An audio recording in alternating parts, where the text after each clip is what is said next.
Welcome back to another fishing mission. We are on Brewer Lake this morning. Last week it took me and my partner about maybe a couple hours to figure out a pattern. But once we figured out that pattern, we caught some numbers.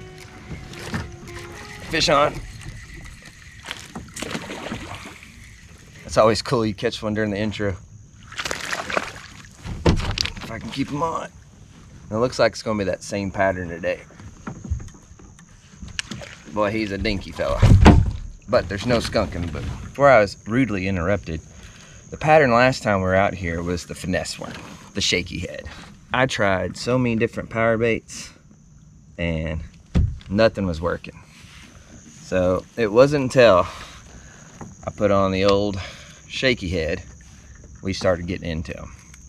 So unfortunately it looks like it's going to be another finesse day, but I'll take it though.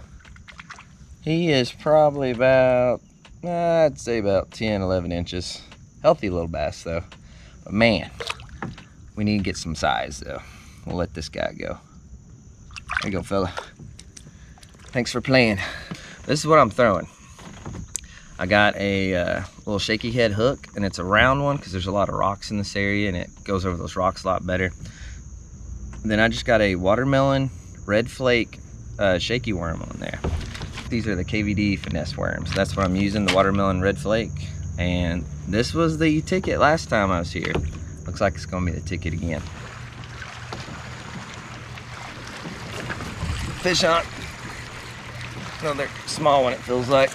Yeah, he's a dink.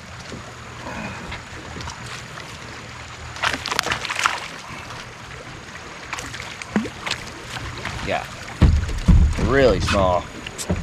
That's the problem with finesse worms is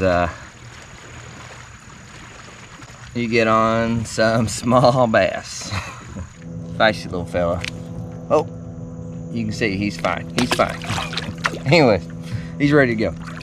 That's two bass within 15 minutes of each other, so that might be the pattern today, unfortunately. What's great about these finesse worms, especially the long ones, if it gets a little torn up at the head, you can just bite off the tip a little bit and then just screw it on again. Keep on going until you have a little nub. So the rod I'm using today is a new one. This is a 4-piece rod. It's great for traveling. I got it because I do a lot of traveling and backpacking, of course. And it's a 7.2 favorite GEO series rod. And I tried to look online to see if there's any reviews on it whatsoever, and there's not. I mean, there's not a single review on this. So I also kind of want to give it a dangle just to see how it feels. That way I can give y'all a review on it. A great travel rod. It's a 4-piece rod. It fits in this nice tube. And I got this rod at H24 Outdoors. So far, like, I caught an 8-inch bass and I caught a 12-inch bass. So I know those aren't big bass by all means, but I'm just letting you know that as far as finesse goes, I can feel that bite really well no matter what the size of the fish is. So anyways, we're gonna give it a toss a couple times and see if we can get on some more bass.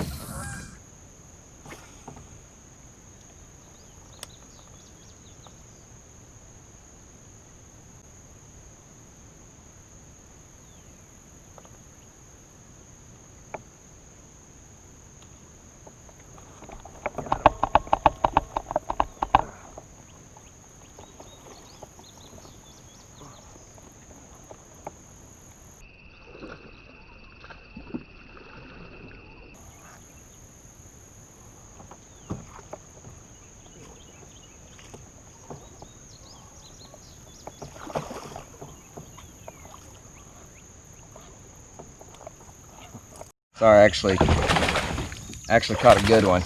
And he is teed off at me. I missed him about twice.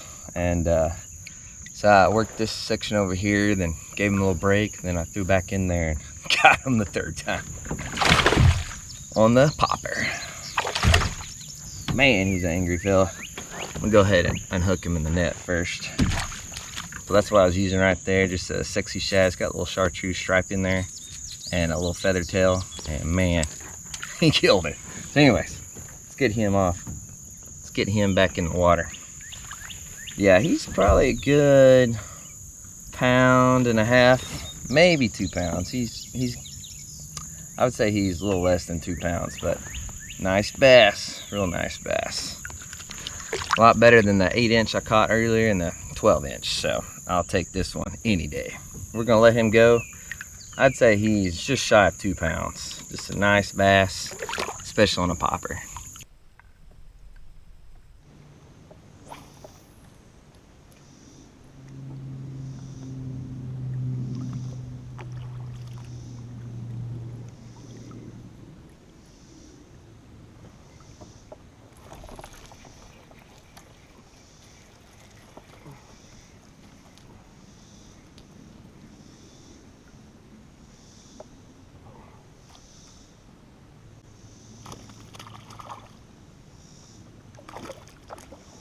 I am loving this favorite GEO series rod. Oh my gosh. I can feel the bites really, really well. Man, it's a little bass, of course, but just goes to show you that you can feel little bass too. Choke that worm. All right, we'll give him a drink. Well, he's a little fella. He's probably about 11 inches. Man, there's a lot of dinks on this lake for sure.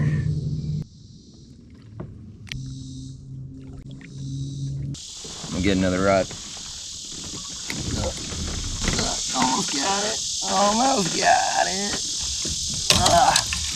Okay. Got my rod. As you can see, the Yak Gadget low pro crate is kind of a stretch. But I'm in a 12-foot long boat, and there is a foot between my seat and the front of the crate. So with that 12 inches added onto it, personally, it's kind of a stretch for me to reach my rod holders in the back. Now, you kind of have to weigh out the pros and the cons. The pros are, I don't know if you can see from that camera angle, but I can visibly see what I'm grabbing. I know what I'm grabbing. Here's my battery box. Here's my plastic bag, my money bag. I mean, I can visibly see everything inside of my crate. I have no problems with that whatsoever. So that was my main buying point. That's why I wanted this crate system. It is a stretch though to reach all the way to my rod holder and pull one out. So that's the only negative I found so far. Can't remember who asked, but one of you commented that it looked like there was a gap in that back little compartment, and there is. There's probably about 1.5 inch gap, maybe 1 inch, and it's not a problem whatsoever. I mean, I have my money bag back there, and then you know, you can put some 3700s in there. If you have your gear inside of a box, then it's not going to fall out or fall through. But if you're putting some loose things in there, then yeah, I possibly could slip through there. But my crate is flush against the hatch lid, so if it does slip through there, it's not going to go all the way down and out of my boat. That is another con. I'm not sure why there is a big gap there, but it's not affecting me or getting my tackle or losing my tackle at all. But as far as the crate goes, it's a winner in my book. I mean, yes, I might have to stretch an extra 2 inches out of my comfort zone to grab a rod, but to me, the pros outweigh the cons for sure. So hopefully this helps. I know I did like just a review on it and unboxing on the last video, but I did want to share some pros and cons on the water with this new crate system.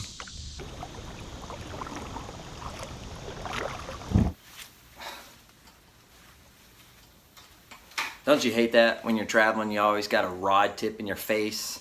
Sorry, wife, I know it's always on your side. I was very, very impressed with this rod on the water. At first I thought I was just going to use it as a travel rod, that way my rod tip's not dangling in my wife's face the whole trip.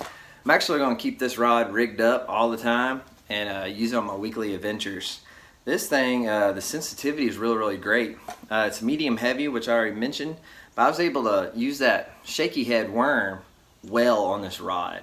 Like I could even feel that 8-inch bass, I know, huge, hit this bait, and I set the hook perfectly in that 8-inch bass. Great rod, great backbone to it, and real easy to set up.